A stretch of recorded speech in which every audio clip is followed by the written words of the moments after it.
Bismillahirrahmanirrahim. Assalamualaikum warahmatullahi wabarakatuh. Alhamdulillah rabbil alamin wa bihi nasta'in ala umur dunya din.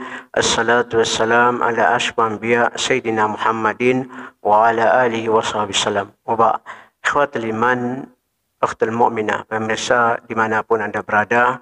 Alhamdulillah, kembali sore ini kita membahas tentang Idul Adha dan kurban dan yang lain-lain.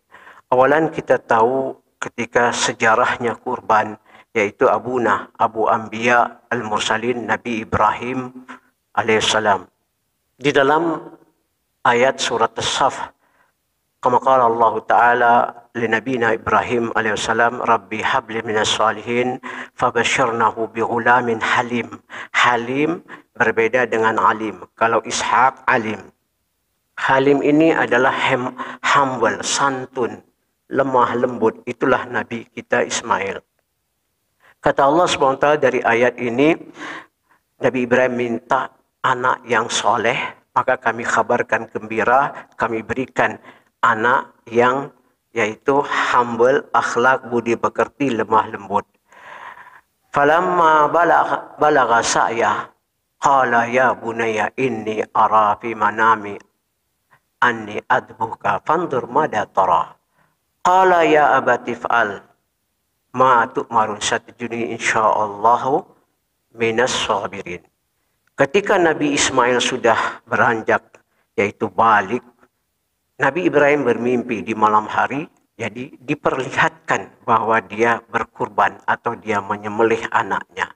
Datanglah mimpi itu berapa malam dan pada paginya dia sampaikan kepada anaknya Ismail, wahai anakku, aku telah diperlihatkan dalam mimpiku, sesungguhnya aku menyembelih engkau. Bagaimana pendapat engkau? Lihatlah bagaimana. Dengan tegas Nabi Ismail menjawab, wahai abahku, lakukan apa yang diperintahkan Allah dan aku akan bersabar dengan sesabarnya. Maka Nabi Ismail dicantumkan Allah dalam surat Al-Maryam, wadhkur fil kitabi Ismail innahu kana sadiqal wa'd wa kana rasulan nabiyya. Ingatlah kitab Ismail karena dia adalah orang yang memenuhi janji. Apa itu? Pada saat pelaksanaan kurban yang akan disembelih dia, maka dia katakan, wahai abahku, pergilah engkau dulu, nanti aku akan menyusul. Dia datang.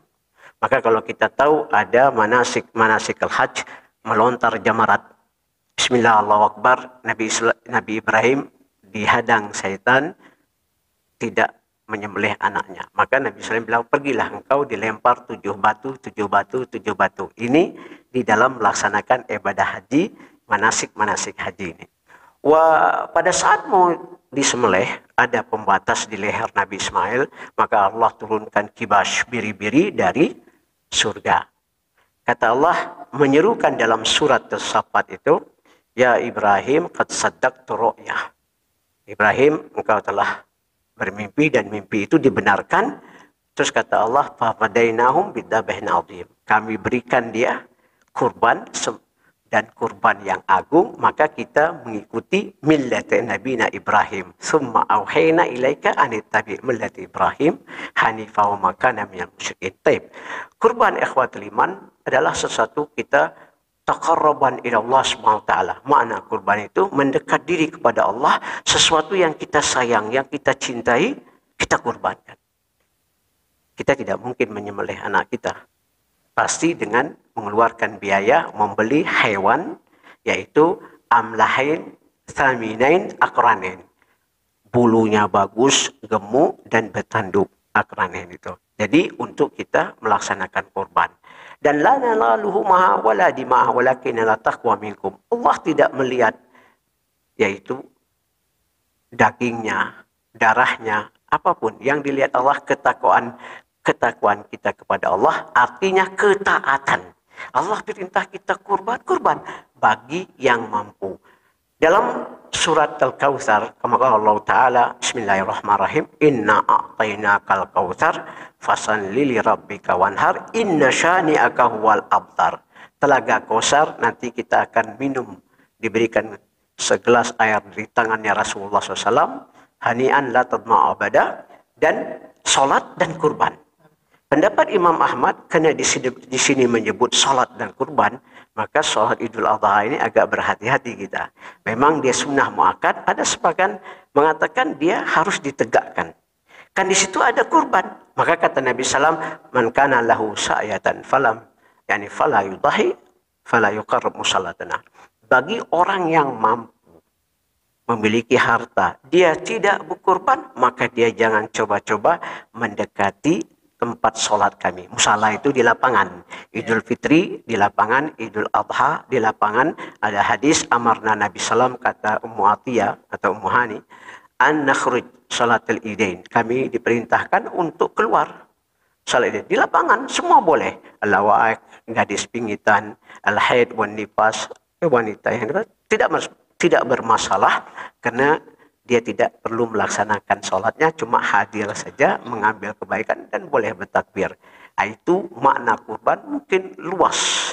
Yang jelas, taqarruban ila Allah, taat kepada Allah SWT. Nah, ikhwatul iman, kama qala Allah Ta'ala, al-hajju ashhurun ma'lumat, faman farada fi hajj fala rafatha wala fusuka wala jidala fil hajj.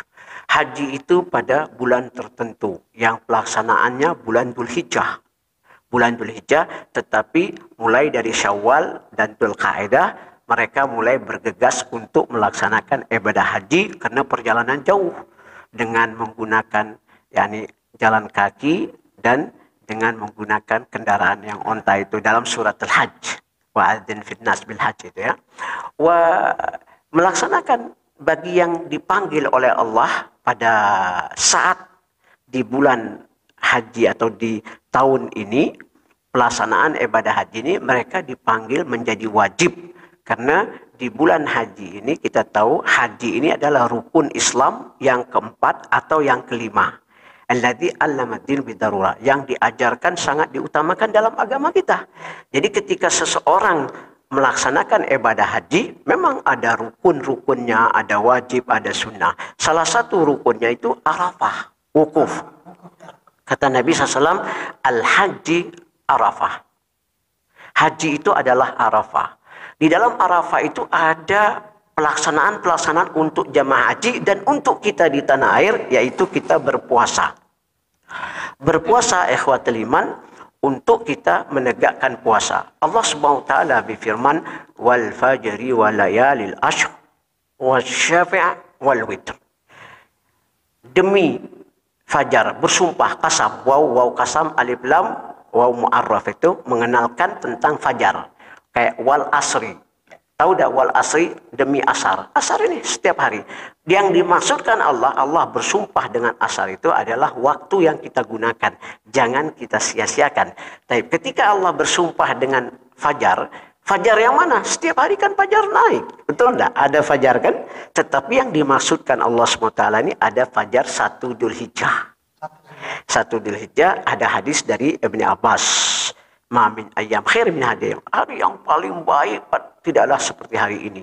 Kata sahabat, wala jihad fisabilillah, tidak ada jihad kecuali seseorang khatir ala balu kharaja bi malu wal nafs thumma lam yarja. Dia keluar dengan hartanya, dirinya, dan dia tidak kembali lagi. Dalam riwayat Imam Bukhari.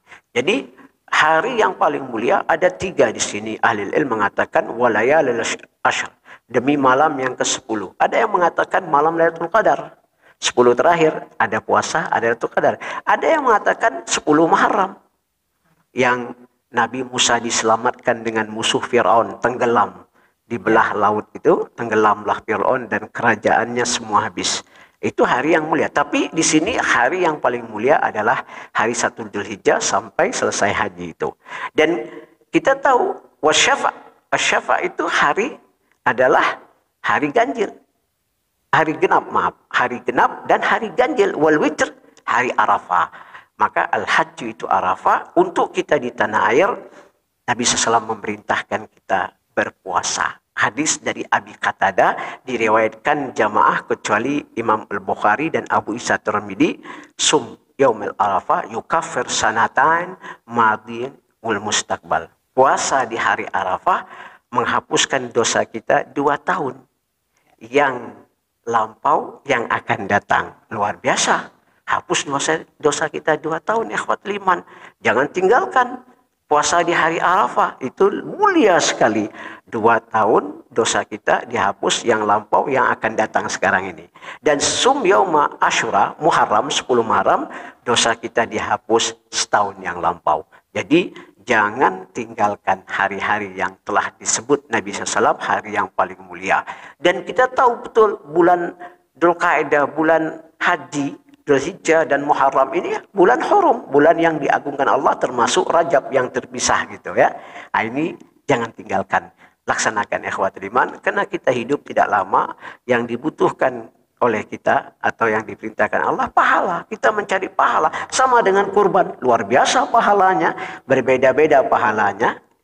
Dan doa-doa di Arafah kita tahu betul Nabi SAW bersabda, aqulu ana nabi min qabli la ilaha illallah wahdahu la syarikalah lahul mulkul hamdu ala kulli syai'in qadir. Sebanyak-banyak kita berdoa. Dan di tanah air kalau orang yang sudah mendaftar untuk berkurban pada 1 Dzulhijjah, dia usahakan dari sunnah jangan memotong kukunya, rambutnya, ya jangan membersih atau kumisnya ya.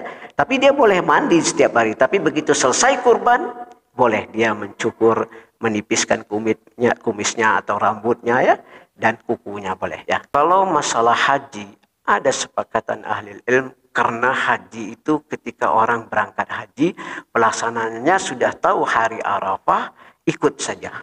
Tapi ada berbeda ahli ilmu, wallahu a'lam bishawab.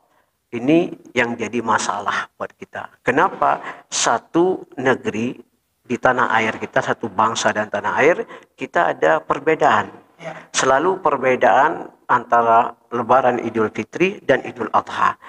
Oke lah kalau Lebaran Idul Fitri kita menggunakan yaitu hisab. Ada yang menggunakan ru'yah hilal, ra'il ain. Dikata Allah Subhanahu wa taala, "Faman syahidu minkum asy-syahr falyasum." Syahid itu bulan, yakni ru'yal ain. Jadi dalam arti kata melihat. Baik. Kalau memang itu ada perbedaan, tapi setidaknya tidak bagus. Kenapa kita bilang tidak bagus? Kita berpecah. Tetapi kalau Lebaran Idul Adha, di situ ada puasa Arafah. Kita puasa Arafah, sedangkan Saudi sudah Lebaran. Nah, ini banyak pertanyaan yang mungkin masuk ke WA atau ke YouTube. Jadi mana yang benar? Nah, saya bilang saya benar. Adik saya Pak Ustadz, Anda salah. Anda juga bilang saya salah. Jadi kita akhirnya kan ini ya, kalau saya melihat kalau untuk Lebaran Idul Adha ya lebih bagus karena zaman sudah canggih ya. Tidak masalah kita ikut Arab Saudi. Bukan karena ikut orang Arab, tidak ada di dalam dalil kita puasa ikut orang Arab, ikut Islam. Memang kebetulan kita, Nabi kita adalah Nabi yang paling mulia, diutuskan Allah dari bangsa Arab. Kita cinta sama Nabi kita dan kita cinta sama bangsa Arab yang Islam. Tidak semuanya. Tetapi hari ini Anda Islam Arab, saya Islam Indonesia, saya Islam budaya. Ini memecahkan kita. Mudah-mudahan Allah berikan kebaikan di tahun yang akan datang. Jangan berpecah lagi ya.